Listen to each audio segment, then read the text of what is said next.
नमस्कार, यो बसमा म यहाँलाई हार्दिक स्वागत गर्दछु। जीवराम भण्डारी। आज यहाँहरू सामुने उपस्थित हुनुहुन्छ देव गुरुङ, उहाँ महासचिव हुनुहुन्छ नेकपा माओवादी केन्द्रका। आज म उहाँसँग समसामयिक विषय उठान गर्ने प्रयास गर्नेछु। दसैँको अझै जारी छ, अर्थात् नेपालीजन सम्पन्न हुनेहरूले आफ्नै ढङ्गले मनाए, विपन्नहरूको दुःख अर्कै प्रकृतिको छ। कतिपयले दसैँलाई दशाको रूपमा, किनभने ऋण पर्छ, आय आर्जन छैन, यावत समस्या त छँदैछ। तर राजनीति पनि त्यत्तिकै गरमाएको छ। यसकारण गरमाएको छ, मङ्सिर 4 गते प्रतिनिधि सभा र प्रदेश सभाको निर्वाचन देशव्यापी रूपमा एकै दिन हुँदैछ। सत्तारूढ दल, खास गरी 5 दलीय गठबन्धन, नेपाली काङ्ग्रेस, नेकपा माओवादी केन्द्र, नेकपा एकीकृत समाजवादी, जसपा र राजमो चुनाव तालमेल गरेर लड्दैछन्। अर्थात् 165 निर्वाचन क्षेत्रमै प्रतिनिधि सभा र प्रदेश सभामा काङ्ग्रेस र कम्युनिस्टहरूको यो खालको सहयात्रा, सहकार्य, एकले अर्कालाई भोट माग्ने यस्तो विचित्र खालको दृश्य पनि हामीले देखेका छौँ। मूलत राजनीतिक प्रतिस्पर्धा भनिन्छ काङ्ग्रेस हौँ भन्ने र कम्युनिस्ट हौँ भन्नेहरू बिचको छ। तर सहकार्य, सहयात्रा के प्रयोजन, कसरी सम्भव भएको होला भन्ने पनि आम प्रश्न छ। तर आइसक्यो 23 गतेसम्ममा, असोज 23 गते अन्तिम नामावली दर्ता भइसक्नुपर्छ। अर्थात् जो उम्मेदवार हुने हो उनीहरूको नाम दर्ता भइसक्नुपर्छ। त के अवस्था छ त? तालमेलको के अवस्था छ? आगामी राजनीतिक यात्रा कसरी तय होला नेपालको राजनीति, यी सहितका कयौँ विषयमा उठान गर्ने प्रयास गर्नेछु। सर्वप्रथम म उहाँलाई स्वागत गर्छु। सर, स्वागत छ कार्यक्रममा। धन्यवाद। तपाईँसँग अब म यो दसैँको हामी बिचबिच भागमै छौँ। हिजो टिका, मानिस अझै पनि टिका ग्रहण गर्ने, आफन्तहरू कहाँ आउने जाने। तपाईँहरूको त दसैँ कस्तो बित्यो? सामान्य प्रकारकै रह्यो। टिका लगाउनुहुन्छ? यो भलै यो एउटा आम मानिसको, एउटा नेताको निजी जीवन हुँदैन, सार्वजनिक व्यक्ति हो तपाईँहरू, त्यस कारण के टिका लाउने गर्नुहुन्छ है गर्नु? अब घरतिर भएको बेलामा चाहिँ घरका अभिभावकहरूबाट चाहिँ त लगाइन्थ्यो। बाहिर फेर भएको बेलामा त्यस्तै कोही अभिभावकहरू भेट भयो भने, आफूभन्दा ज्येष्ठ चाहिँ कोही हुनुभयो भने चाहिँ अब लगाउने हो, नत्र नलगाउने पनि हुन्छ। र त्यति कठोरता अथवा त्यति दृढता भन्ने चाहिँ छैन। सांस्कृतिक मामलामा हामी लचक छौँ। सांस्कृतिक मामलामा लचक छौँ।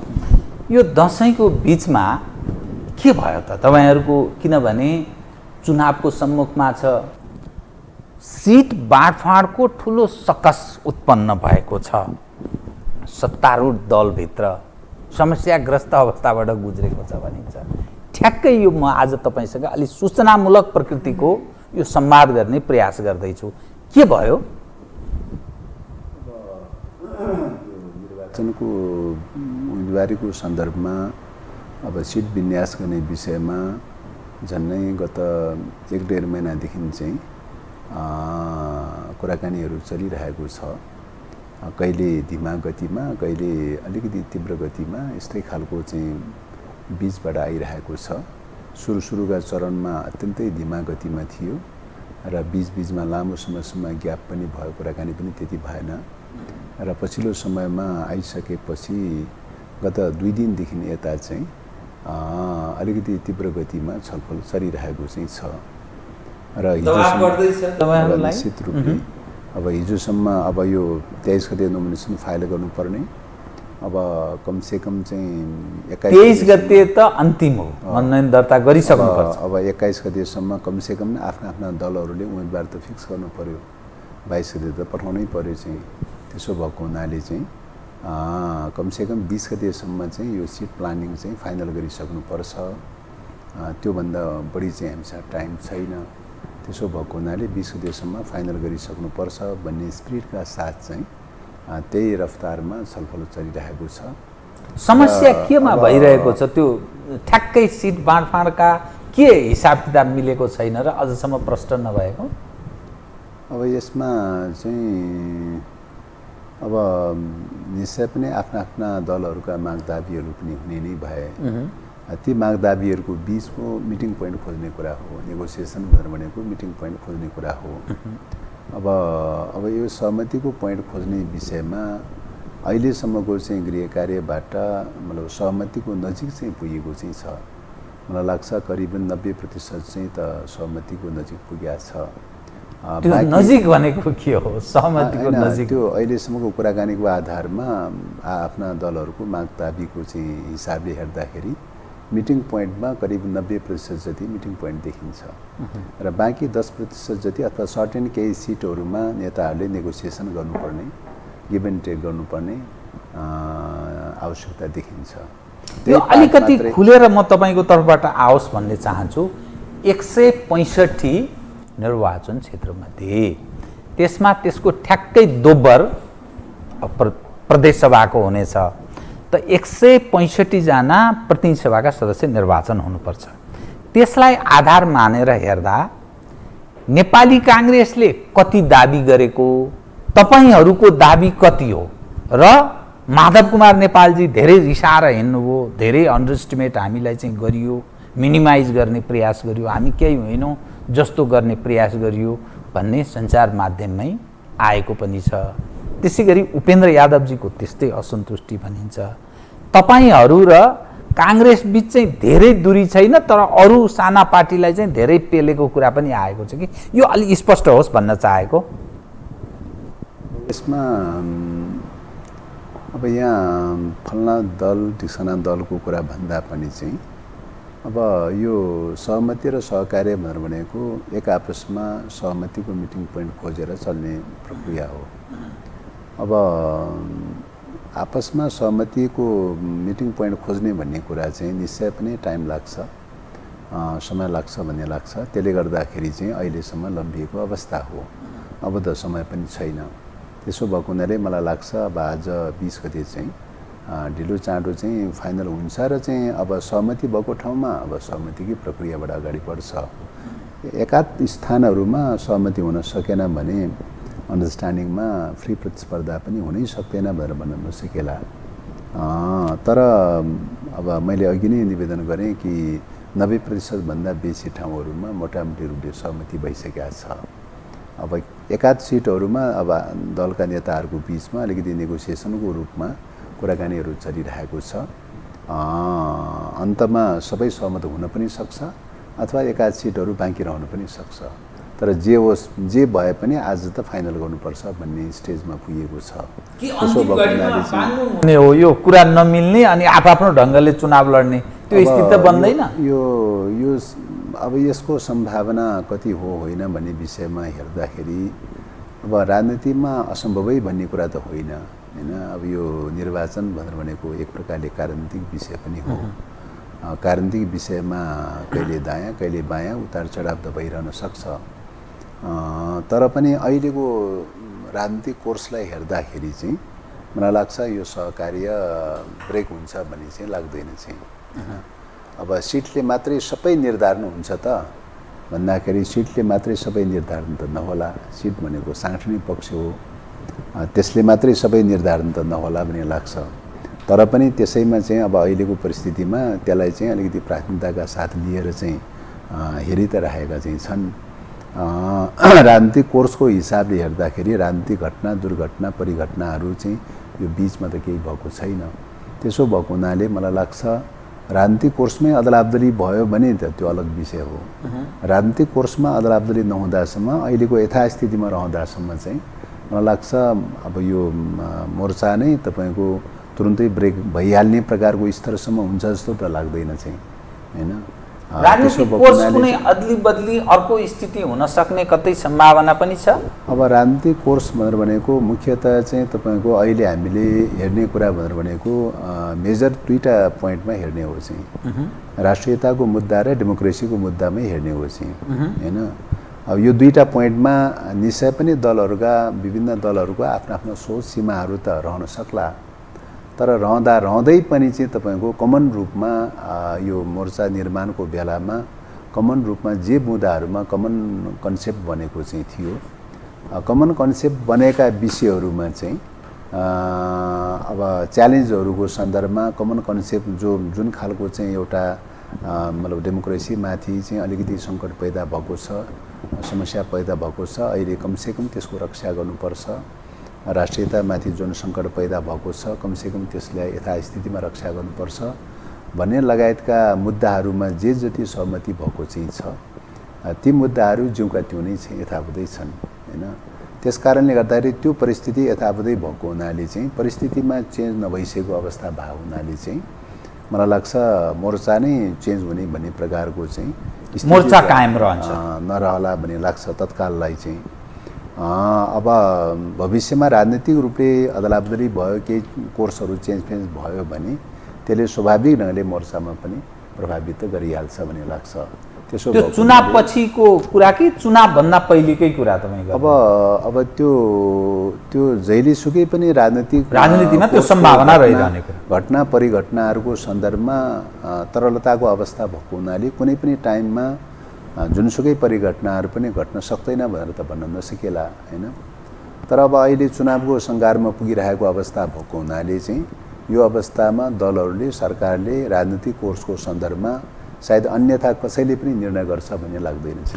तपाईसँग म राष्ट्रियता र प्रजातन्त्रको सवाल म पछि कुरा उठान गर्छु, तर त्योभन्दा पहिले तपाईहरू चाहिँ कति सिटभन्दा पछि हट्न सक्ने अवस्था छैन भन्ने स्थितिमा हुनुहुन्छ?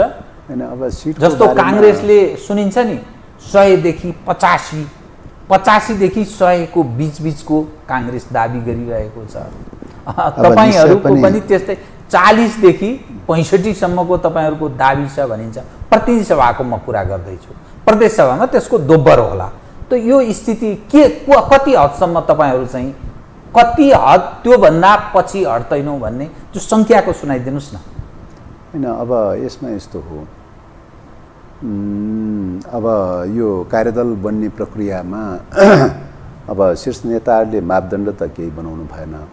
कार्यदलले वर्कआउट गरेर लिएर आऊ भनेर चाहिँ रेन्डमली चाहिँ कार्यदल भनेर बनेको अवस्था थियो र तर अब कार्यदलले कसरी स्टार्ट गर्ने त भन्ने विषयमा छलफल चल्ने क्रममा 2-3वटा प्रिन्सिपलहरू चाहिँ को बारेमा अलिकति बढी केन्द्रित भएर छलफल चलेको थियो।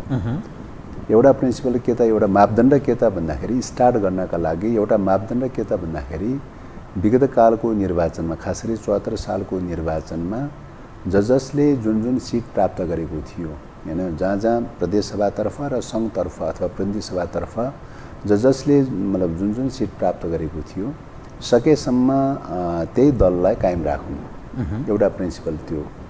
दोस्रो प्रिन्सिपल के त भन्दाखेरि बाँकी सिटहरूको सन्दर्भमा त्यसो गर्दाखेरि उदाहरणको लागि सङ्घतर्फ तपाईँको चाहिँ 85 सिट चाहिँ त अहिले सरकारमै भएका घटकहरूको पक्षमा रहेको देखिन्छ, 80 सिट मात्रै अन्य दलहरूको साथमा रहेको देखिन्छ।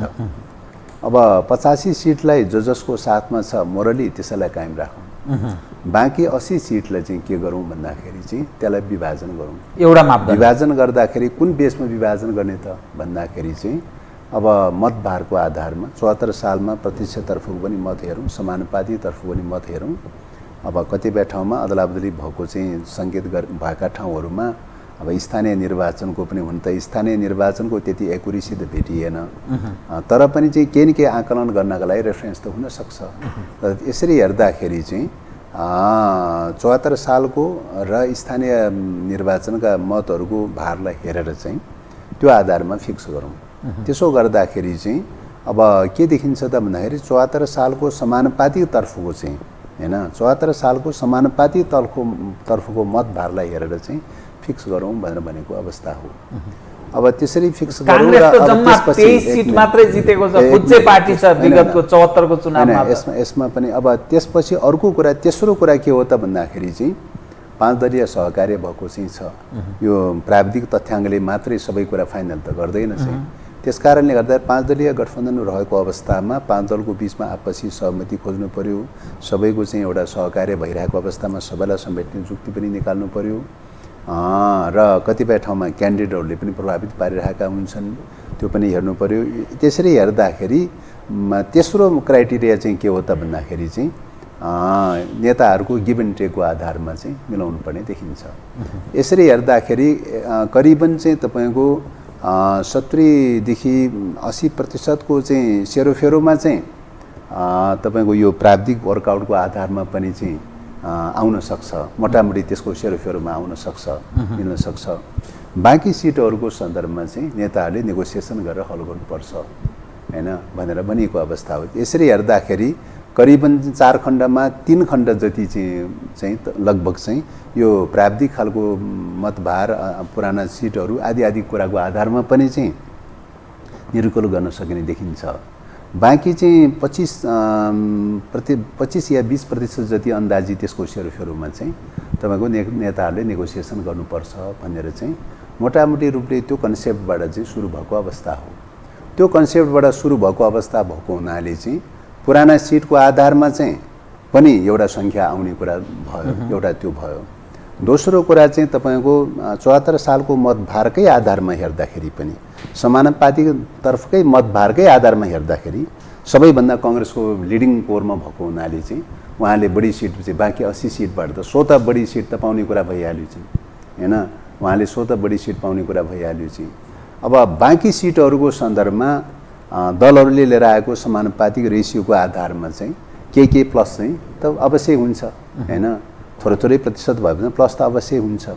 त्यो हिसाबले चाहिँ हेर्दाखेरि चाहिँ तपाईँको चाहिँ हामीले त्यही रेसियोको चाहिँ हिसाबले आकलन गर्दाखेरि जस्तो अब के अरे एकीकृत समाजवादीको सन्दर्भमा 74 सालको चाहिँ डेटाले त्यति नदेखिएला चाहिँ, तर अनुमान के गरौँ भन्दाखेरि उहाँहरूको साथमा चाहिँ सङ्घतर्फ कति साथीहरू रहनुभएको छ हैन, समानुपातिकतर्फ कति साथी रहनुभएको चाहिँ छ, प्रदेशमा पनि प्रत्यक्षतर्फ कति रहनुभएको छ अनि समानुपातिकतर्फ कति रहनुभएको छ। त्यही समानुपातिकतर्फ रहेको सिटलाई नै चाहिँ तपाईँको चाहिँ अनुमान गरेर चाहिँ तपाईँको विन्यास गर्न सकिन्छ हैन। त्यसो हुँदाखेरि चाहिँ कति जति होला त्यसो हेर्दा प्रत्यक्षतर्फ जे जति सिटहरू प्राप्त गरेका थिए हैन, उहाँहरूले अब प्रत्यक्षतर्फ जति सिट प्राप्त गरेका थिए एउटा त्यसको सेरोफेरोमा हुने भयो। दोस्रो चाहिँ समानुपातिकतर्फ पनि त केही न केही त सिट त प्लस त हुन्छ चाहिँ, किन सर्टेन केही पर्सेन्ट त आएको चाहिँ छ, धेरै पर्सेन्ट त चाहिँ काङ्ग्रेसलाई नै प्लस हुने कुरा स्वतः भइहाल्यो चाहिँ हैन। त्यसो भएको हुनाले चाहिँ यो ढङ्गले चाहिँ हेर्दाखेरि यसरी हेर्दाखेरि चाहिँ मोटामोटी रूपले चाहिँ एउटा आकलन चाहिँ एउटा राष्ट्रिय सहमति कायम गर्नुपर्ने अवस्था, 5 दलको सहमति कायम गर्नुपर्ने अवस्था, सिटको विन्यास यसको सेरोफेरोमा खोज्दाखेरि उपयुक्त हुन्छ भन्ने हिसाबले चाहिँ तय गरिएको थियो हैन। त्यही मान्यताको आधारमा चाहिँ सुरु गरौँ भनेर चाहिँ सुरु गरिएको थियो। अब त्यसो भएको हुनाले मलाई लाग्छ त्यसको सेरोफेरोबाट हेर्दाखेरि मिल्नै नसक्ने भन्ने त देखिँदैन। तर अब नेपाली काङ्ग्रेसको सन्दर्भमा त्यो बेलामा प्रत्यक्षतर्फ कम सिट भएको अवस्था, त्यसको रिकभर चाहिँ समानुपातिकबाट हुन्छ भनेर चाहिँ हामीले त्यो ढङ्गले चाहिँ त कुरा त गरेका हौँ। तर पनि फेरि 2-4 सिट तलमाथि यताउता पर्न सक्ने कुरा त फेरि बार्गेनिङ त हुन सक्ने कुरा भयो चाहिँ, राजनीतिमा बार्गेनिङ अन्तिम घडीसम्म चलिरहन्छ, हुन सक्ने कुरा भयो। उहाँहरूको फेरि आन्तरिक समीकरणको हिसाबले पनि त्यसले पनि केही न केही त असर प्रभाव त पर्ने कुरा स्वतः भइहाल्यो चाहिँ। अब क्यान्डिडेटहरूको चाहिँ पोजिसनले गर्दाखेरि पनि चाहिँ त्यसको पनि स्वतः प्रभाव पर्ने कुरा हुँदो रहेछ। यसले गर्दाखेरि चाहिँ डिसिसन गर्ने कुराहरूमा चाहिँ थोरै विलम्ब हुने कुराहरूमा चाहिँ नेपाली काङ्ग्रेस पनि रहँदै रहेन भनेर त भन्न नसकिएला, एउटा त्यो प्रब्लम। दोस्रो कुरा चाहिँ अब माधवजीहरूको ठ्याक्कै विगत कालको चाहिँ तथ्याङ्कको हिसाबले त्यति आँकडा के अरे नरहेको स्थिति भएको हुनाले खालि सिट सङ्ख्याको आधारमा अनुमान गर्नुपर्दाको अवस्थामा थोरै कम बेसी दावा गर्ने खालको चाहिँ त्यहाँ पनि देखिने कुरा भयो हैन। अब जसपाको सन्दर्भमा हिजो चाहिँ के अरे राजपा र चाहिँ जसपा एउटा ढङ्गले कोलिसनमा लडेको अवस्था, पछिल्लो समयमा फेरि अलग थलग भएको अवस्था, उहाँहरूको बढी मधेसमा केन्द्रित 2 नम्बर के अरे मधेसमा बढी केन्द्रित रहेको अवस्था, त्यहाँ कसले लिड गर्ने हो त चाहिँ हैन। त्यहाँको चाहिँ तपाईँको मतको भारको हिसाबले र विजेताहरूको हिसाबले क्यालकुलेसन गर्दाखेरि चाहिँ अब जितेको हिसाबले क्यालकुलेसन गर्दाखेरि चाहिँ जसपाले लिड गरेको देखिन्छ हैन। अब मत भारको हिसाबले हेर्दाखेरि चाहिँ काङ्ग्रेसको पनि उस्तै छ फेरि चाहिँ हैन। त्यसले गर्दाखेरि चाहिँ त्यहाँ चाहिँ कुनलाई बेस बनाएर के अरे विन्यास गर्ने त 2 नम्बर प्रदेशमा भन्ने प्रकारको पनि अलिकति चाहिँ उहाँहरूको पनि थोरै प्रतिस्पर्धा त चाहिँ स्वाभाविक हुने कुरा भइहाल्यो चाहिँ। यस्तै कुराहरूले गर्दाखेरि अलिकति विलम्ब त पक्कै पनि भयो भन्ने लाग्छ। जति विलम्ब भए पनि आजबाट विलम्ब गर्ने छुट त छैन चाहिँ, समय अन्तिम भइसक्यो। त्यो मैले तपाईँसँग जान्न चाहेको चाहिँ यो दर्शकको चासोको विषय के काङ्ग्रेसले कति जति पाउने, तपाईँहरूले कति जति, अनि यी अरूले कति पाउने भन्न खोज्या कि अब यस्तो छ, सङ्ख्याको म कुरा गर्दैछु। अब यस्तो छ, अब के छ भन्दाखेरि एउटा प्रिन्सिपलबाट मैले अघि भनेको प्रिन्सिपलबाट हेर्दाखेरि चाहिँ अघि भनेको प्रिन्सिपलबाट हेर्दाखेरि अब कङ्ग्रेसको सन्दर्भमा 70-75 को एराउन्ड हुन सक्ने जस्तो देखिन्छ। 70-75 अब तर उहाँहरूको मागको चाहिँ हिसाबले हेर्दाखेरि तपाईँको 85 घट्न पाइँदैन भने काङ्ग्रेस 85 भनिरहेछ, तपाईँहरू 70-75 तयार हुनुहुन्छ। अब यस्तो खालको चाहिँ भएको हुनाले तपाईँहरूको चाहिँ कति? होइन, हाम्रो चाहिँ हिसाबले त पुरानो सिट त तपाईँको चाहिँ 36 सिट हामीसँग भएकै भयो। काङ्ग्रेस भन्दा ठुलो अब तपाईँको चाहिँ अब बाबुरामजी प्लस हुनु भएको छ, महेन्द्र यादव के अरे प्लस हुनु भएको छ, त्यो हिसाबले चाहिँ त त्यो सिटको हिसाबले हेर्दाखेरि त हामीसँग 37-38 सिट त चाहिँ अलरेडी। वामदेवजी पनि तपाईँहरूसँगै हो कि वामदेव अलग? अब वामदेवजी चाहिँ अब चिन्ह लिएर चुनाव लड्ने भन्ने कुरा त एउटा चरणमा कुराकानी त भएको थियो, फाइनल भएन निर्णयमा। तर अब चाहिँ त्यो निर्णय गर्ने प्रक्रियामा सायद प्राविधिक रूपले कहीँ ग्याप भयो निर्वाचन आयोगमा, त्यसले गर्दाखेरि प्राविधिक रूपले त छुट्यो, त्यहाँ चाहिँ वामदेवजी छुट्नु भयो। अब छुट्यो, अब नयताको नौताको वैचारिक राजनीतिक रूपले भावनात्मक रूपले चाहिँ त खासै त्यति धेरै फरक त भएको छैन। प्राविधिक रूपले निर्वाचन आयोगको प्रक्रियामा चाहिँ उहाँहरू छुटेको चाहिँ देखिन्छ। अब यो अलिकति महत्त्वपूर्ण यो सूचना जानु जरुरी छ आम मानिसलाई, कार्यकर्ताले पनि यो उत्साहको रूपमा पनि हेर्लान्, कतिपयलाई निराशा पनि होला। तपाईहरू चाहिँ कतिभन्दा तल चाहिँ नघट्ने स्थितिमा हुनुहुन्छ? होइन, त्यही त अब मैले अघि नै भने नि चाहिँ अब मतलब अघि भने जो मापदण्ड चाहिँ को कुरा गरेँ, मापदण्डको कुरा गर्दाखेरि हामीसँग 37-38 सिट त हामीसँग अलरेडी भएको अवस्था भयो होइन। अब अलरेडी भएको अवस्था भयो। अब समानुपातिक तर्फको चाहिँ रेसियो हेर्दाखेरि हाम्रो त्यो बेलाको चाहिँ समानुपातिक तर्फको प्रतिशत भनेर भनेको करिबन 15% चान्चुन चाहिँ देखिएको थियो होइन। त्यो हिसाबले हेर्दाखेरि होइन 80%लाई 100% मानेर चाहिँ विभाजनै गर्ने हो भने पनि त चाहिँ होइन अब 10-15 सिट त प्लस हुनुपर्ने हो भन्ने लाग्छ त्यसमाथि होइन।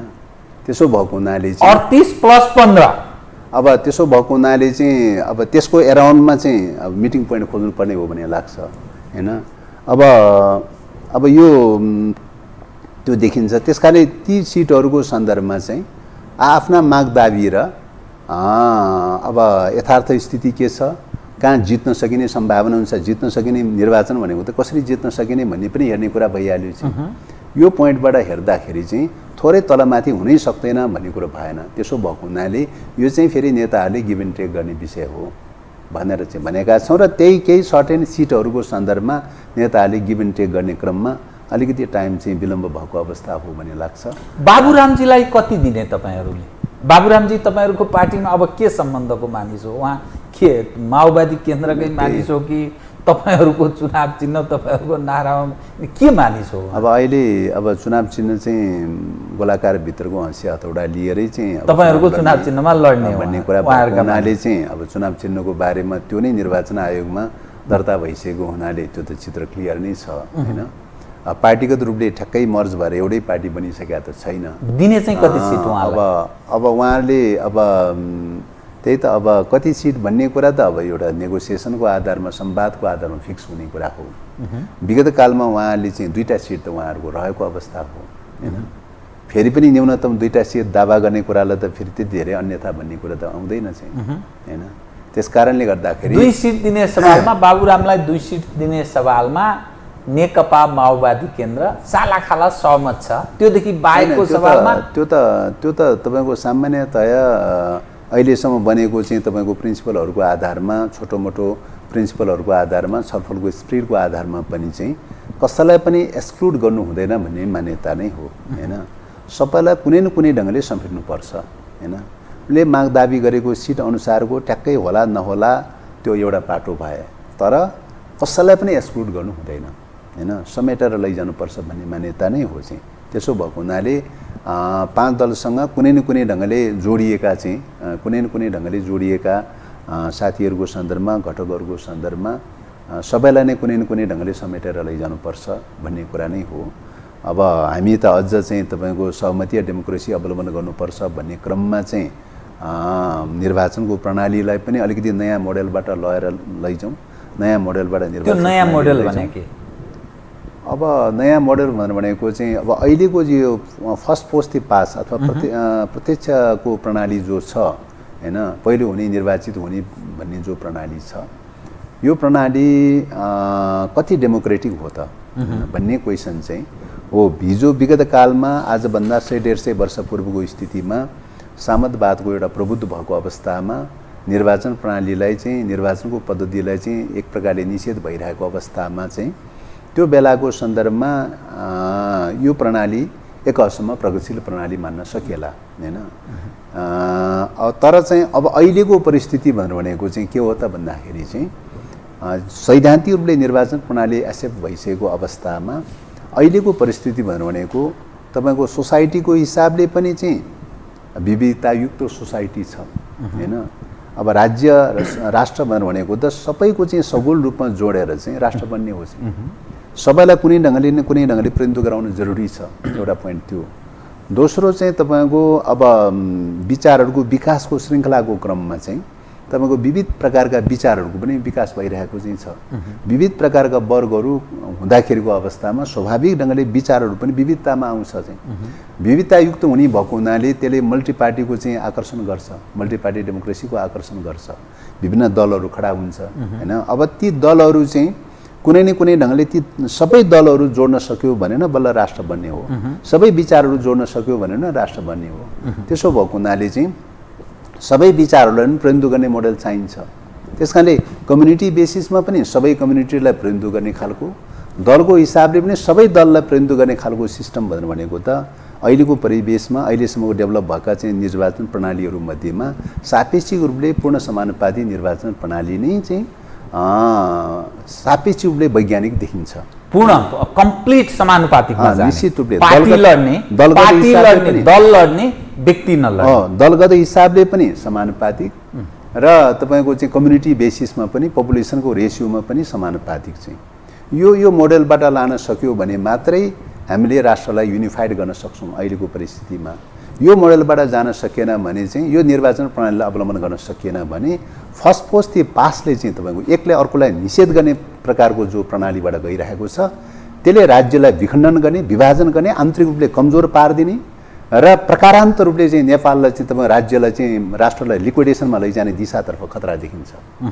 त्यस कारणले गर्दाखेरि अहिलेको परिवेशमा फर्स्ट पोस्ट द पासको निर्वाचन प्रणाली भनेको चाहिँ राष्ट्रिय स्वाधीनताको निम्ति चाहिँ तपाईँको चाहिँ प्रतिकूल प्रकारको निर्वाचन प्रणाली हो। यो चाहिँ पूर्ण समानुपातिकमा जानु, निश्चित रूपले पूर्ण समानुपातिक प्रणालीमा जानुपर्छ र सदन पनि सञ्चालनको प्रक्रियामा पनि पूर्ण समानुपातिक खालकै प्रतिनिधित्व हुन्छ। त्यहाँ आपसी सहमतिबाट सहमत केही गरी हुन सकेन भने मात्रै हुने खतरा हुँदैन। त्यस्तो अवस्थामा आफ्नो अनुकूलका खल्तीबाट मानिसलाई बनाउने नेताका वरिपरि गणेश प्रवृत्ति दलहरूलाई कसरी डेमोक्रेटाइजेसन गर्ने, दलका आन्तरिक मामलाहरू आन्तरिक प्रणालीलाई चाहिँ कसरी लोकतान्त्रिकरण गर्ने भन्ने कुरा अलग पाटो हो त्यो चाहिँ हैन।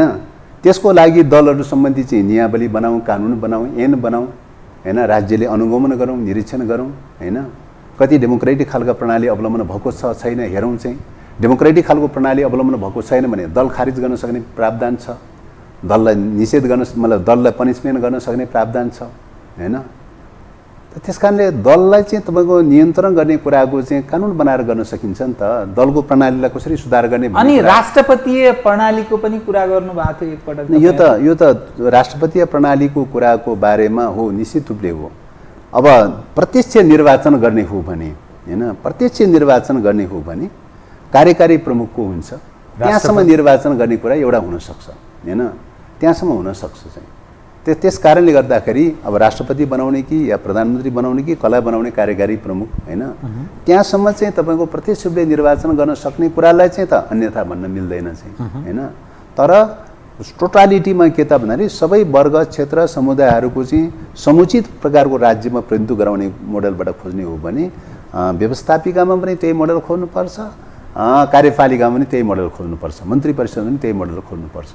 आपसी सहमतिबाट मन्त्री परिषद बन्यो। सत्ता पक्ष र विपक्षको चाहिँ मान्यताबाट भन्दा पनि सहमतीय मोडलबाट चाहिँ के अरे समानुपाती प्रतिनिधित्वको मोडलबाट चाहिँ कार्यकारी संरचना बन्न सक्यो भने त्यसले सापेक्षिक रूपले के गर्छ त भन्दाखेरि चाहिँ सबैको प्रतिनिधित्वको आधारमा सबैले ओनरसिप लिने कुरा आउँछ। राष्ट्रलाई बलियो बनाउने, इन्टरनल रूपमा राष्ट्रलाई बलियो बनाउने विधि त्यो हो, प्रक्रिया त्यो हो। अब तपाईसँग म नि 2-4 महत्त्वपूर्ण विषय उठान गर्नु जरुरी छ के। एक, यो के आगामी मङ्सिर 4 गतेको निर्वाचन सम्पन्न भएपछि फेरि काङ्ग्रेस तपाईहरू सहित 5 दलको सरकार बनाउने फेरि तपाईहरूको सोच त्यही हो? अब यो यस्तो हो, अब सरकारको बारेमा अब अहिले नै चाहिँ त्यति धेरै अनुमान गर्न त नमिल्ला हैन। किन त भन्दाखेरि जोसँग पनि बन्न सक्ने सम्भावना छ। निर्वाचनको परिणाम हेर्ने हो हैन। पहिलो कुरा निर्वाचनको परिणाम हेर्नु पर्यो, आउनु पर्यो हैन। दोस्रो कुरा चाहिँ तपाईको अबको सहकार्य भनेर भनेको हिजोको सहकार्यले मात्रै पुग्छै पुग्दैन भन्ने क्वेसन उठ्छ हैन। अब विकासको गतिको क्रममा चाहिँ अहिलेको परिस्थितिमा तपाईको चाहिँ अब मुलुकको अगाडि आएको राष्ट्रिय सङ्कटको अवस्था र यो व्यवस्थालाई चाहिँ कमसेकम यो व्यवस्थालाई चाहिँ रक्षा गर्नुपर्ने अवस्था, जसुकै सीमा कमी कमजोरी भएको भए तापनि यो व्यवस्थालाई रक्षा गर्नुपर्ने अवस्था, रक्षा गरेर मात्रै स्थिरता र नियमितता कायम राख्न सकिन्छ। स्थिरता र नियमितताको लागि पनि तपाईको स्थायित्वको लागि पनि यो व्यवस्थालाई रक्षा गर्नुपर्ने आवश्यकता छ। व्यवस्था रक्षा प्रधान कि राष्ट्र रक्षा प्रधान अहिलेको तपाईहरुको नजरमा यसको कोरिलेटेड छ। यसको कोरिलेटेड छ, अन्तर सम्बन्धित छ। निरपेक्ष रूपले निषेध गरेर हेर्न मिल्दैन चाहिँ हैन। जस्तो उदाहरणलाई भन्नुस्, राष्ट्रिय स्वाधीनताको रक्षाको निम्ति चाहिँ हो अब हरेक अर्थतन्त्रको क्षेत्रमा, सांस्कृतिक क्षेत्रमा, हरेक क्षेत्रमा रूपान्तरित भएर बृहत रूपमा एकता गर्न सके खण्डमा चाहिँ त्यो राम्रो कुरा हो।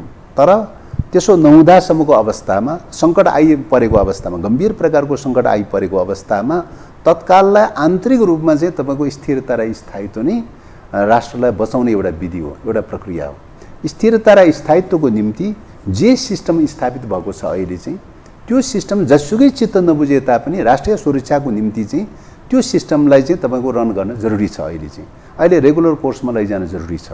रेगुलर कोर्समा लैजान सकेन, त्यही सिस्टमको नाममा चाहिँ तपाईँको चाहिँ अहिले संविधान संशोधन गर्ने, अदलाबदली गर्ने, तपाईँको चाहिँ यो भएन त्यो भएन भनेर चाहिँ तपाईँको त्यो ढङ्गले जान थाल्ने बित्तिकै स्थिति के हुन्छ त भन्दाखेरि चाहिँ अलिकति आन्तरिक चाहिँ कन्फ्लिक्ट पैदा हुन सक्छ। व्यक्तिगत रूपमा देव गुरुङ नेकपा माओवादी केन्द्रको महासचिव अर्थात् एउटा महत्त्वपूर्ण जिम्मेवार व्यक्ति, तपाईँ मन, वचन र कर्म भन्छ नि, वचनको हिसाबले तपाईँ एउटा देशभक्त नेताको रूपमा आम मानिसले बुझ्दछन्। तपाईहरूको परम्परागत हिसाबले के देखिन्छ भने एउटा क्रान्तिकारी छवि, देशभक्त पनि हामी हौँ र जो काङ्ग्रेस भन्ने जुन पार्टी छ र मधेस केन्द्रित ठानिने कतिपय पक्षहरू, यीहरू उप तपाईहरूको हेर्ने दृष्टिकोण फरक थियो। कोशी, गण्डक, महाकालीदेखि लिएर एमसीसी सहित कतिपय सन्धि सम्झौताहरूको सवालमा काङ्ग्रेसलाई तपाईहरू दक्षिण र पश्चिमा शक्तिसँग उनीहरूको अनुयायीको रूपमा तपाईहरू व्याख्या गर्नु। तपाईहरू अहिले कुन ठाउँमा पुग्नु भएको छ भने काङ्ग्रेससँग हर हिसाबले, अर्थात् काङ्ग्रेसलाई तपाईहरू भोट माग्ने, काङ्ग्रेसले तपाईहरूलाई भोट माग्ने प्रतिस्पर्धा तपाईहरूको काङ्ग्रेस र कम्युनिस्ट बीचमै वैचारिक हिसाबले हुनुपर्ने हो हामीले बाहिरबाट हेर्दा। तर यो विचित्रको जुन यो सहकार्य सहयात्रा छ नि, यसले तपाईहरूको छवि, तपाईहरूले खोजेको जुन वर्गको तपाईहरू प्रतिनिधित्व गर्नुहुन्थ्यो, अब के हिसाबले कुन मुखले तपाईहरूले भोट माग्ने, यो प्रश्न काङ्ग्रेसलाई पनि जान्छ र कसरी तपाईहरू यो देशको राजनीतिमा स्थापित हुने, निरन्तरता दिइरहने, भोट किन दिने नेपाली जनले, यो फरक के देखियो? काङ्ग्रेस र तपाईहरू बीच के फरक देखियो? तपाईहरूको हेर्ने धारणामा किन यत्रो परिवर्तन आयो? यो आन्तरिक मात्रै कारण छ कि बाह्य पनि छ? मानिस यसरी प्रश्न गर्छन्। यो मेरो प्रश्न भन्दा पनि आम मानिस यसरी सोच्ने, प्रश्न उठान गर्ने प्रयत्न गर्छन् कि यो के हो? अलिक विचित्र भयो क्या। अब पहिलो कुरा त वैचारिक रूपले, राजनैतिक रूपले अथवा सैद्धान्तिक रूपले भन्नुपर्दाखेरि चाहिँ नेपाली काङ्ग्रेस पुँजीवादी लोकतन्त्रको पक्षमा रहेको छ। अब कम्युनिस्टहरू समाजवादको पक्षमा रहेको हुन्छ र समाजवादको मतलब समाजवादी विचार र पुँजीवादी विचारको बिचमा चाहिँ तपाईको अब दीर्घकालीन रूपले सैद्धान्तिक रूपले चाहिँ तपाईको दीर्घकालीन रूपले चाहिँ सहकार्य हुन सक्ने देखिँदैन चाहिँ हैन। तर राजनीतिमा दुईटा कोर्स हुन्छ, जहिलेसुकै पनि निरन्तर दुईटा कोर्स हुन्छ। एउटा दीर्घकालीन पक्ष हुन्छ, रणनीतिक पक्ष हुन्छ, एउटा तत्कालको राजनीतिक पक्ष हुन्छ। राजनीतिक रूपले तत्कालका इस्युहरूको आधारमा चाहिँ सहकार्य हुने हो चाहिँ। यो कांग्रेससँगको तत्कालका लागि मात्रै सहकार्य, दीर्घकालीन होइन यसको अर्थ। कम्युनिस्टहरू र तपाईको पुँजीवादी पार्टीहरूको बीचको चाहिँ सहकार्य भनेको चाहिँ तपाईको अस्थायी प्रकारको सहकार्य हो। अस्थायी प्रकारको सहकार्य विगत कालमा पनि पटक भएका चाहिँ छन्। 7 सालको परिवर्तनको क्रममा मोरली रूपले चाहिँ सहकार्य भएकै थियो हैन। तपाईको त्यसपछि आएर पञ्चायत व्यवस्था लागू भइसकेपछि पञ्चायत विरोधी आन्दोलनको क्रममा 46 सालको आन्दोलनको सेरोफेरोमा सहकार्य भएकै थियो चाहिँ हैन। एवं प्रकारले चाहिँ तपाईको 62-63 मा अब 10 वर्षको जनयुद्ध र संयुक्त जनआन्दोलनको प्रक्रियाको एक आपसँग तालमेल बनाउँदै आउने क्रममा पछिल्लोसम्म सहकार्य भएकै थियो। त्यही सहकार्यको परिणामस्वरूप बृहत शान्ति समझौता भएको थियो हैन। बारबुँदी पनि भएको थियो र बृहत शान्ति समझौता पनि भएको थियो। त्यसो भएको हुनाले यो सबै सहकार्यका रूपहरू विगत कालमा चलेका जो सहकार्यका रूपहरू हेर्दाखेरि अस्थायी प्रकृतिका सहकार्यका रूपहरू हुनै सक्दैन भनेर भन्न सकिँदैन चाहिँ हुन्छ। अब अहिले चाहिँ यो टाइपको सहकार्य किन जरुरी, डेमोक्रेटिक फोर्स र तपाईको कम्युनिस्टहरूको बीचमा चाहिँ डेमोक्रेटिक फोर्स र कम्युनिस्टहरूको बीचमा, कम्युनिस्टहरू र डेमोक्रेटिक फोर्सको बीचमा सहकार्य किन जरुरी पर्यो त अहिले भन्दाखेरि चाहिँ विगत कालमा चाहिँ तपाईको यो सिस्टमलाई उल्टाउने प्रक्रिया त सुरु भयो त। यो सिस्टमलाई उल्टाउने प्रक्रिया त सुरु भयो त। यो सिस्टमलाई उल्टाउने प्रक्रियाबाट सुरु हुने बित्तिकै के हुन्छ त अहिले भन्दाखेरि चाहिँ इन्टरनल रूपले कन्फ्लिक्ट त पैदा हुन्छ। इन्टरनल रूपले कन्फ्लिक्ट पैदा हुने बित्तिकै चाहिँ बाह्य शक्ति केन्द्रहरूले ढुङ्गा खोज्दाखेरि देउता फेला पारे जस्तो हुन्छ। यसले त राष्ट्रियतामाथि त प्रहार गर्यो त चाहिँ। इन्टरनल चाहिँ तपाईँको कन्फ्लिक्टले इन्टरनल रूपले चाहिँ तपाईँको सिस्टम चेन्ज गर्छु, कोर्स चेन्ज गर्छु भनेर भन्दाखेरि त त्यसले कहाँ हान्ने भयो त, मार कहाँ हान्ने भयो त भन्दा राष्ट्रियतामाथि त मार हान्ने भयो। राष्ट्रियतामाथि मारको कुरा गर्दा त्यसका लागि मार्ग प्रशस्ति अर्थात् बाटो बनाइदिएको त तपाईहरुमाथि आक्षेप छ नि त। एमसीसी को सवालमा तपाईं के भन्नुहुन्थ्यो? संसदले जाले माले पाराले अनुमोदन गर्यो, एसपीपी झन्नै भइसकेको, तर सुनिन्छ कांग्रेसले कांग्रेस वचनबद्ध छ आगामी सरकार बनेपछि स्टेट पार्टनरशिप प्रोग्रामलाई हामी निरन्तरता दिन्छौं। त्यसमा तपाईहरुले भोलि सहकार्य सहयात्रा गर्दा विमति जनाउने ठाउँ छ जस्तो म देख्दिन, किनभने तपाईहरु कांग्रेस सँगसँगै हुनुहुन्छ। अनि दोस्रो कुरा, जब 12 बुँदे दिल्ली समझदारी भयो सुनिन्छ त्यसै बेला यो नागरिकता सवालमा तपाईहरुले कमिटमेन्ट जनाउनु भएको थियो र 63 सालमा नागरिकता सम्बन्धी एउटा तपाईहरुले एउटा ऐन ल्याउनु भयो। फलतः त्यसैको माध्यमबाट 3 जना नेपाली नागरिकले सिफारिस गरेको आधारमा कसैलाई पनि नागरिकता दिन सक्ने प्रावधान, जुन बेला तत्कालीन 47 को संविधान तपाईहरुले त्यसलाई खारेज गरिसक्नु भएको थियो, अन्तरिम संविधान बनिसकेको थिएन र ऐनको माध्यमबाट तपाईहरुले नागरिकता दिने निर्णय गर्नुभयो, ऐन बनाउनु भयो, नागरिकता सम्बन्धी ऐन 63 मा।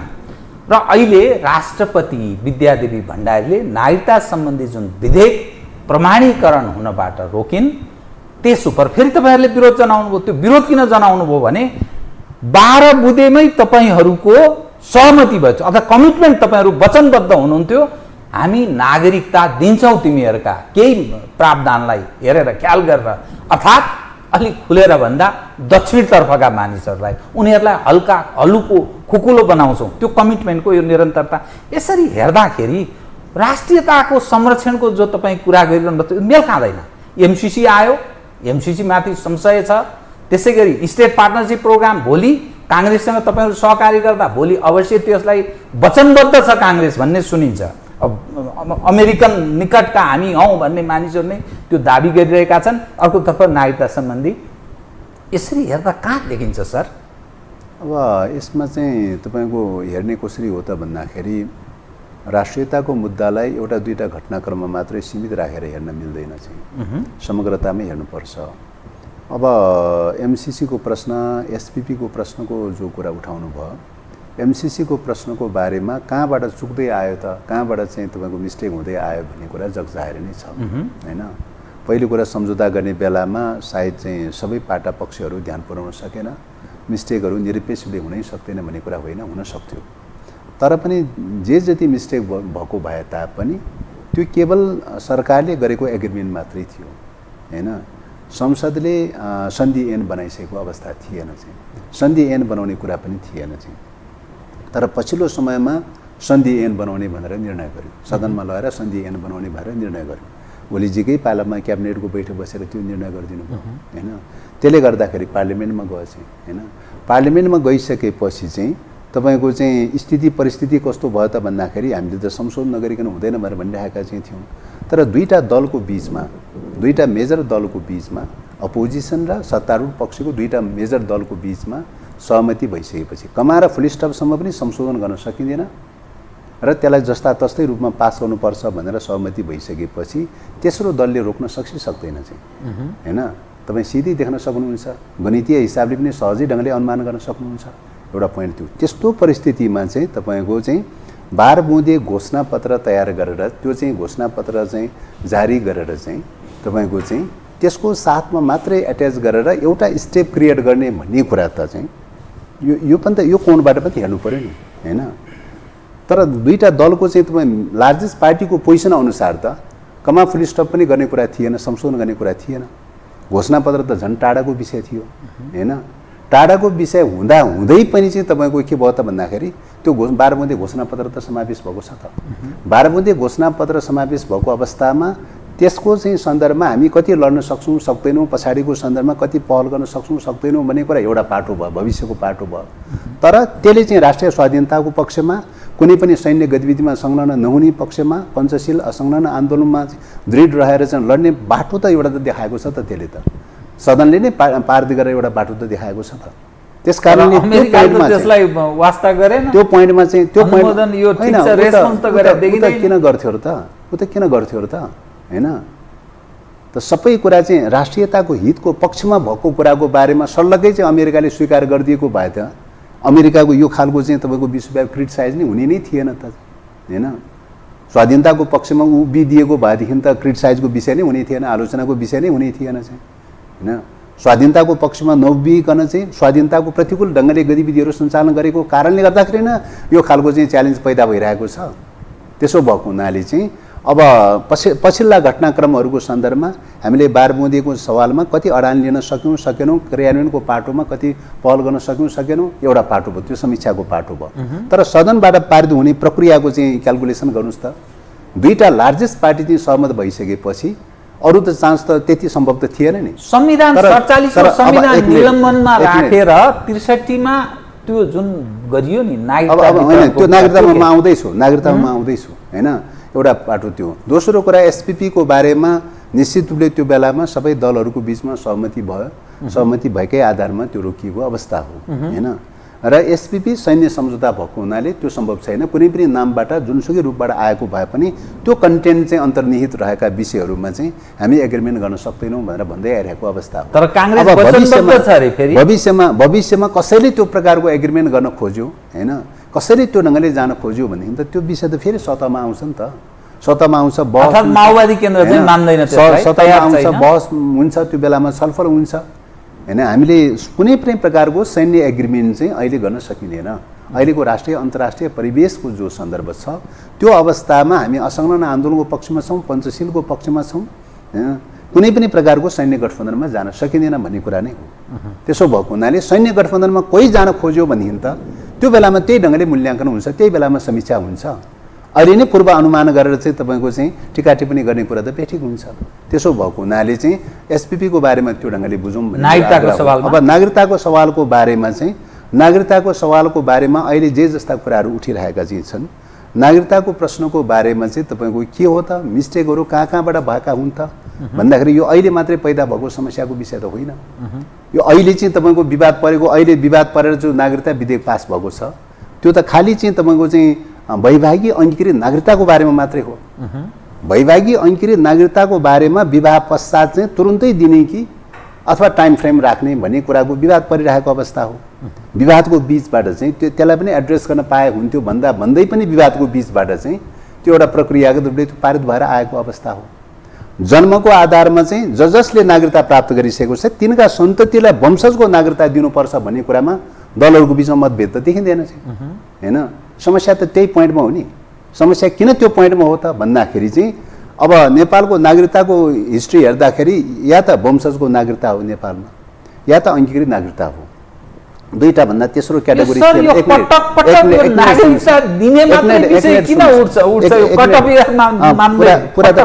पुरा कम्प्लिट गर्न दिउँ, 1 मिनट वेट गरौँ। र दुईटा प्रणाली हो चाहिँ, दुईटा प्रणालीमा वंशजको नागरिकताको आधारमा तपाईँको त्यति धेरै चाहिँ तपाईँ आप्रवासीहरू छिर्न सक्ने सम्भावना कमै देखिन्छ हैन। अब के अरे अङ्गीकृत नागरिकताको सन्दर्भमा 14-15 वर्षसम्म व्यवसाय पेसा गरेर स्थायी बसोबास भएको भन्ने जो क्राइटेरिया छ त्यसले पनि तपाईँको त्यति धेरै चाहिँ तपाईँको आप्रवासीहरू छिर्न सक्छ भन्ने देखिँदैन चाहिँ हैन। अब त्यो परिस्थितिमा चाहिँ के कुरा उठ्यो त भन्दाखेरि सूर्यबहादुर थापाको पालामा 36 सालमा हो जस्तो लाग्छ तपाईँको चाहिँ जन्मको आधारमा नागरिकता दिने भनेर चाहिँ तेस्रो क्राइटेरिया चाहिँ फुलायो हैन। जन्मको आधारमा नागरिकता दिने भनेर एउटा कट अफ टाइम बनाएर जन्मको आधारमा एउटा लट नागरिकता दियो। 46 सालमा आयो, त्यसपछि पनि फेरि 46 सालको लास्टसम्म जन्मेको आधारमा नागरिकता दिने भनेर कट अफ टाइम बनाउने भनेर नागरिकता दियो। फेरि अर्को पटक त्यसपछि 63 सालमा चाहिँ त्यो बेलामा 63 सालमा चाहिँ आयो, त्यो बेला 63 सालसम्म जन्मेकाहरूको आधारमा नागरिकता दिने भनेर 63 सालमा जो आयोग बनायो हैन, के अरे नागरिकता वितरण सम्बन्धी जो आयोग बनायो, जुन ऐन बनायो, त्यो ऐन बनाउने त्यो आयोग बनाउने बेलामा त हामी त चाहिँ तपाईँको चाहिँ सहभागी भइसकेको थिएन चाहिँ हैन। त्यो बेलामा त कांग्रेस र एमाले नै थियो पावरमा त चाहिँ उहाँहरूले चाहिँ त्यो बनाएर सुरु गरेको कुरा। 63 सालको ऐनको प्रक्रिया पनि त्यही बेला सुरु गरेको, नागरिकता वितरण गर्ने प्रक्रिया पनि त्यही बेला सुरु गरेको। त्यो बेला चाहिँ एउटा कट अफ टाइम राखेर चाहिँ घरवार्ती नागरिकता वितरण गरे जन्मको आधारमा चाहिँ त्यो रूपले वितरण गर्दै आइसकेपछि त्यसमा चाहिँ के हो भन्दाखेरि त्यस पछाडिबाट जब चाहिँ अन्तरिम के अरे संविधान बनाउने प्रक्रिया चल्यो, अन्तरिम संविधान बनाउँदाखेरि उहाँले नागरिकता विधेयकमा जे पारित गर्नुभएको थियो, बनाइराख्नु भएको थियो पहिले, त्यही कुरा चाहिँ हुबाहु लिएर आयो हैन। हुबाहु लिएर आयो।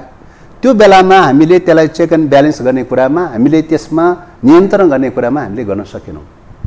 हामीले नियन्त्रण गर्न सकेनौँ। ऐन बनिसक्यो, अब चाहिँ त्यो नियन्त्रण गर्न सकेनौँ चाहिँ त्यसमा हैन। कम्प्रोमाइजको क्रममा जाँदाखेरि, सम्झौताको प्रक्रियामा जाँदाखेरि चाहिँ त्यो बेलामा हामीले सम्झौताको दस्तावेजको रूपमा चाहिँ अन्तरिम संविधानलाई सम्झौताको दस्तावेजको रूपमा लिनुपर्ने अवस्थामा भने जस्तो सबै हुँदैन भन्ने प्रक्रियामा गएको कुरा हो। 12 बुँदे सम्झौतामा चाहिँ तपाईँको चाहिँ नागरिकता वितरण गर्ने चाहिँ तपाईँको चाहिँ आप्रवासीहरूलाई नागरिकता वितरण गर्ने खालको, जन्मको आधारमा चाहिँ वंशजको नागरिकता वितरण गर्ने खालको चाहिँ कुनै चाहिँ तपाईँको सम्झौता भएको विषय त थिएन चाहिँ। मौखिक अन्डरस्ट्यान्डिङ थियो। अब मौखिक रूपले कसको बिचमा के भयो त्यो त हामीले जानकारी हुने कुरो भएन। फ्याक्टमा डिफ्याक्टोमा के देखिन्छ त्यही कुरा हेर्ने कुरा हो। त्यसो भएको हुनाले चाहिँ त्यो खालको विषय हो भन्ने लाग्दैन।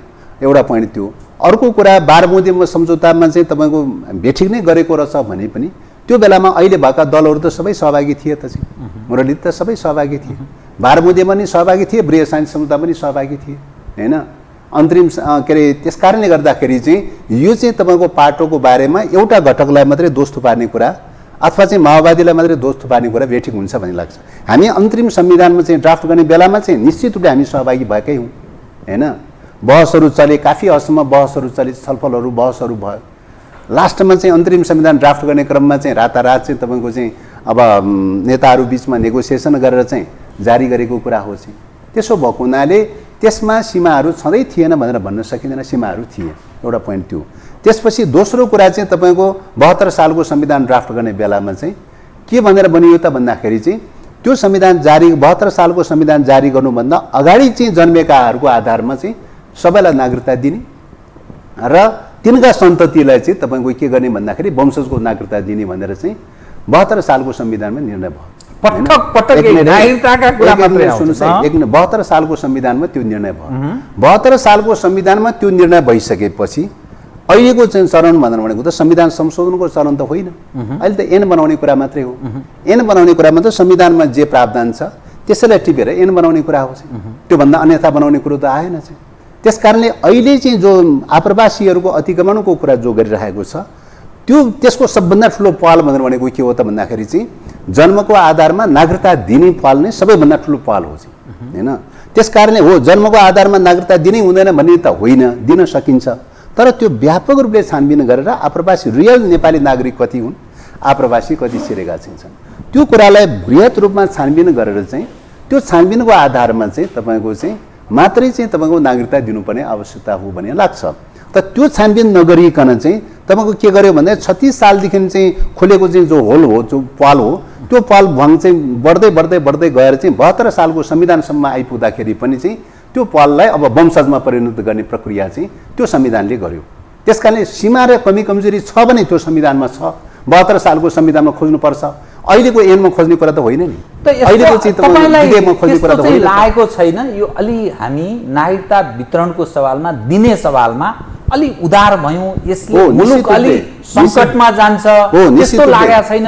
यो कुराको बारेमा त बहस चलिरहेकै छ, मतभेद भइरहेकै छ, छलफल चलिरहेकै छ। तपाई पनि सहमत हुनुहुन्छ? निश्चित रूपले त्यसमा त विमतिको विषय नै होइन नि। नेपालको राष्ट्रियताको मामला हेर्दाखेरि चाहिँ तपाईको छिमेकीहरूको सन्दर्भमा हेर्दाखेरि खुला सिमानाको जो प्रणाली छ हैन, खुला सिमानालाई चाहिँ यो ढङ्गले खुला सिमाना राखिनु हुँदैन, सीमा नियन्त्रण गर्नुपर्दछ भन्ने कुरा उठिरहेको छ। कि त सीमा नियन्त्रण गर्नुपर्छ, सीमा नियन्त्रण गर्न नसक्दाखेरिको अवस्थामा कहाँ हो त भन्दा त्यसको असर जनसङ्ख्यामा पर्छ, नागरिकतामा पर्छ, नागरिकतामा टाइट गर्नुपर्छ चाहिँ हैन।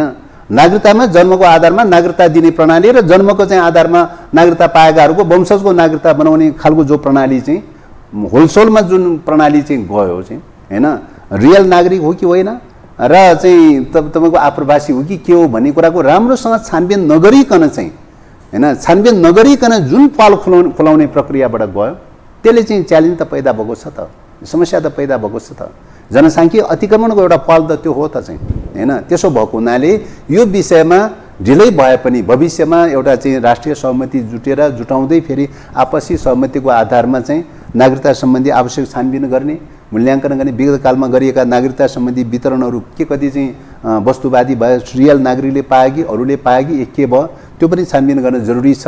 नागरिकता सम्बन्धी संविधानमा भएका त्रुटिहरू चाहिँ र विगत कालको ऐनमा भएका त्रुटिहरूको सन्दर्भमा जहाँसम्म छ त्यसको विषयमा पनि बृहत रूपमा रिभ्यू गरेर चाहिँ सुधार गर्दै लैजानुपर्छ। सुधारको विकल्प छैन, एउटा पोइन्ट त्यो।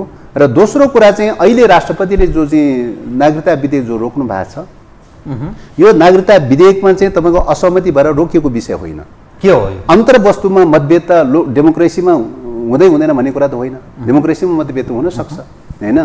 तर यो रोक्ने खालको प्रक्रिया के हो त भन्दा सिस्टममाथिको आक्रमण हो चाहिँ, सिस्टमलाई अब्स्ट्याकल गर्ने कुरा, व्यवस्थामा। किन त भन्दाखेरि चाहिँ तपाईँको प्रतिनिधि सभाबाट राष्ट्रिय सभाबाट पारित गरेको, सदनबाट पारित गरेको विधेयक रोक्ने प्रक्रियाबाट जाने बित्तिकै अरू विधेयकहरू पनि रोक्ने प्रक्रियाबाट जाने बित्तिकै कसरी सिस्टम गभर्न हुन्छ हैन। भोलि सरकारले केही सिफारिस गर्ला, प्रमाणीकरण गर्नु पर्यो भनेर सिफारिस गर्ला, चित्त बुझेन भनेर रोक्ने प्रक्रियाबाट जाने बित्तिकै यो सिस्टम कहाँ पुग्छ। त्यस कारणले गर्दा यो सिस्टममाथिको च्यालेन्जको विषय हो, कन्टेन्टको विषय होइन। कन्टेन्टको विषयमा त 63 सालमा पनि उहाँहरूले एग्री गर्नुभएकै हो, 36 सालमा के अरे 46 सालमा पनि उहाँले एग्री गर्नुभएकै हो, एमाले एग्री गरेकै अवस्था हो। र त्यसपछि गएर अस्ति चाहिँ के अरे 77 सालमा चाहिँ तपाईँको चाहिँ ओलीजीले चाहिँ के अरे फागुन के अरे जेठमा चाहिँ जारी गरेको अध्यादेशमा पनि एग्री गर्नुभएकै हो। एग्री गरेर उहाँले चाहिँ तुरुन्तै प्रमाणीकरण गर्नुभएकै हो। त्यो बेलामा प्रमाणीकरण गरेकै कपी चाहिँ अहिले के अरे विधेयकको रूपमा आएको छ। अध्यादेश र विधेयकको बिचमा तात्विक फरक त केही पनि छैन चाहिँ हैन। एनआरएनको बारेमा फरक भए त अरू त केही पनि फरक छैन, एनआरएनमा त मतभेद छैन, कहीँ पनि मतभेद छैन चाहिँ। त्यस कारणले गर्दाखेरि चाहिँ यो चाहिँ तपाईँको के हो त भन्दाखेरि यो सिस्टमलाई कसरी चाहिँ तपाईँको ड्यामेज गराउने, सिस्टमलाई कसरी चाहिँ अवरोध पैदा गर्ने भन्ने प्रकारको चिन्तनबाट बढी गाइडेड देखिन्छ। त्यस कारणले यो चिन्तनले चाहिँ प्रकारान्तरले कहाँ हुन्छ त हैन। नागरिकताबारे चित्त बुझेन भने नाममा चाहिँ सिस्टमलाई अब्स्ट्याकल गर्ने प्रक्रियाबाट गयो भने त्यसले सिधै राष्ट्रियतामाथि एट्याक गर्न थाल्दछ, राष्ट्रिय स्वाधीनतामाथि एट्याक हुन थाल्दछ, राष्ट्रिय स्वाधीनतामाथि सङ्कट पर्न थाल्छ, आन्तरिक द्वन्द्व निम्त्याउँछ त्यसले चाहिँ हैन। त्यस कारणले गर्दाखेरि चाहिँ हामीले भनेको चाहिँ आन्तरिक डेमोक्रेसीसँग जोडिएका विषयहरू राष्ट्रियतासँग कसरी जोडिँदो रहेछ भन्ने कुराको एउटा सबुत उदाहरण हो यो चाहिँ। त्यसो भएको हुनाले यही रूपले हामीले ध्यान आकर्षण गराउन खोजेको हो। हस्, धन्यवाद। धन्यवाद। आदरणीय दर्शकवृन्द, उहाँ हुनुहुन्थ्यो दैव गुरुङ, महासचिव नेकपा माओवादी केन्द्र। समसामयिक विषयलाई केन्द्रमा राखेर गरिएको कुराकानी। म सहित मेरो सम्पूर्ण युनिटलाई कार्यक्रमबाट बिदा दिनुहोस्, तर यो टेलिभिजन हेर्दै रहनुहोला। नमस्कार।